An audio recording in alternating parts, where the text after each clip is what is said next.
So let's go to the War Chant Tribal Council message board. North Vanol has a thread called "Any support to retain Mike Norvell has disappeared." And I think if you watch the Clemson game, that is probably a very understandable sentiment. Mm-hmm. And I, talking to people at Florida State, reading, what the folks write on the message board at War Chant, it does seem like any support he had has completely eroded. It's not just that last year was awful. It's that they do not seem to really be getting any better. And that is really frustrating Florida State fans. Yeah. And not really getting much better from last year is really bad. It's one thing if you're 8-4, 8-4, 8-4, 8-4, and you're not getting any better, but to go from absolutely awful to just awful, I guess is a marginal improvement because you can't take away what happened against Alabama, but the rest of the year has looked a lot like last year. Now, last year they were completely North VA Knoll brings it up. The way they start this thread is a good point. It says a few days ago, the boosters sent out their annual email to solicit ticket renewals for 2026. I was not amused at the timing. Mm-hmm. And I get that. Because you are frustrated. Now, when this renewal came out, this was before the Clemson loss. It was coming off the Wake Forest win. And it's probably, I'm assuming the Seminole boosters were probably like, okay, now's the time. Let's get this thing out here. But that's the problem. When even after a win, this sort of thing, and this sort of thing is a season ticket renewal, which is something you have to send. When it's landing and insulting people, you're in a bad spot. Yeah, because people can't even think about the idea of spending more money to go watch that product. And you've always said this, and it's true. If you lose people's desire to go to games or to purchase tickets, then what do you have? Yeah. Now, I will say, we talked about Mike Norvell's sideline demeanor in the Clemson game and what we've seen from him this year.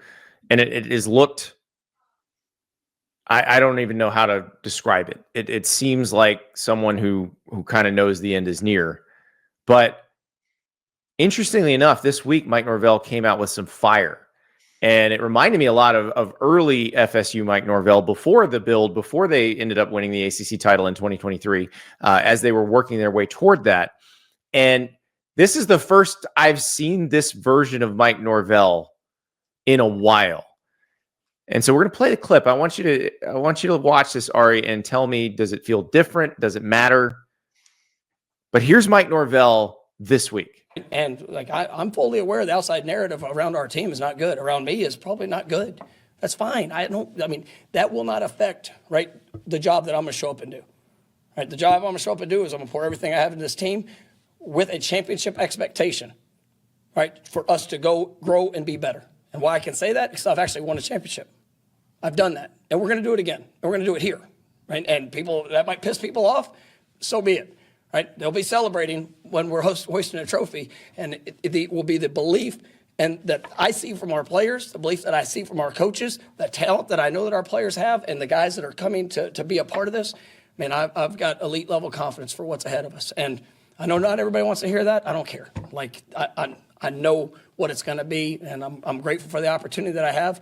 Also understand that it has not been good enough, right? And the results, they matter, right? But we're going to take that step, and we're going to get the job done.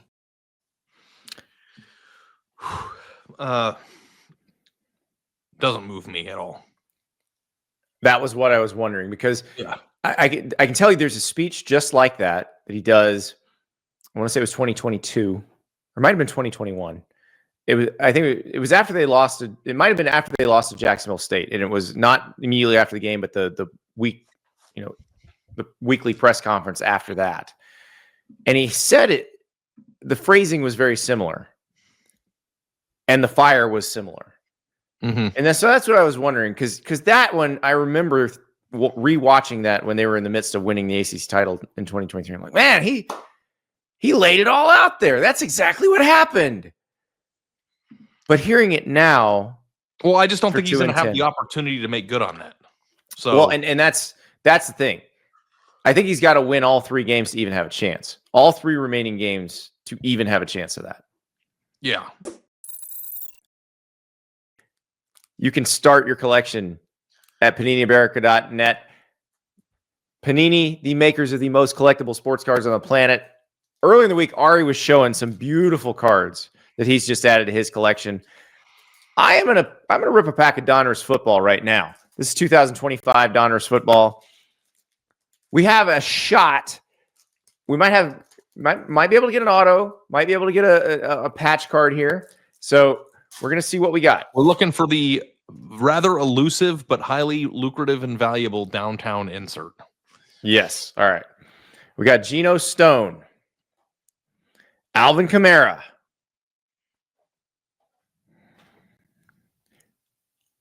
Oluwafemi Oladeju, Michael Penix Jr., one of my favorite players, Derwin James. Dog. Got an all-time Charles Woodson. Got an Abdul Carter. Ooh. Okay, here we go. Checklist here. Oh, I'm sorry. The champ is here. What is a checklist here? The champ is here, Jalen Hurts. Okay. He is a champ. And by the way, if that spread is real, holy crap. BetMGM has them 13.5-point favorites against Virginia Tech. That seems like a pretty big spread for a Well, team see, the thing is they did beat Wake Forest 42-7 at home. Like I know. That was kind of an anomalous result, but they do seem to be better in Tallahassee than they are away from Tallahassee. Well, I mean, that's the difference between this year and last year. Last year's team just flatlined and never came back to life. This year's team has had some really big lows, but has had the highest of highs too. So, I don't know, but I do understand. And the thing that really should have stood out to you from the rant that you just played is we're going to win championships. We've done it before. Just kind of reminding people that hey, it hasn't been a crap sandwich. I won the ACC 2 years ago. That's what he's saying. But the thing is, I won the ACC 2 years ago. I think is completely erased by the 2-10 season you had last year. Yeah. You don't really get to claim it anymore. Yeah, I mean, you cannot let it get that bad at a place like Florida State. I mean, if you actually go around and look at Florida, Miami, LSU, A&M, Texas, Oklahoma, places that have been traditionally great, that have had some rough spells. And maybe Oklahoma's a bad example because they really haven't. They don't really have those. But I'm just saying, when you think about legacy programs, down periods, you don't see a lot of 2-10. You know what I mean? Their down periods are 6-6, 8-4. To allow it to erode that much, and maybe it's easier to happen in this day and age because you are losing players in a transient situation much more rapidly than you ever have before. But Florida State by itself, just the helmet, the logo, the name, should always put you in a position, regardless of who the coach is, to at least get good enough players, or enough good players to never go 2-10. Right? 2-10 is just a low that I can't even fathom at a place like that. So, yeah. I mean, and then if you rebound it, what are they going to win? 4 games this year? 5 games? Well, they've won 4 games. So if they could go to a bowl if they win 2 of the last 3. So they play Virginia Tech at home, then it's at NC State and at Florida. They are 0-3 on the road so far. NC State is playing well. NC State just boat raced Georgia Tech. I mean, if they win 2 or 3 and one of them's Florida, is he back? Maybe. I think he probably has to win them all, though. You read that message board thread. That's one of many that say the same thing. Oh, yeah. I mean, I don't even have to read it. I know what they're saying. Yeah. Yeah. Because Florida State fans are fed up. They're done. They've given their last ounce of support for this. And I think I don't blame them. I think Mike Norvell knows that. I think that's what that speech was about. Yeah. But I also think too that sometimes I think fans can get a little carried away. And sometimes I think fans aren't rational. I don't think that Florida State fans are being irrational.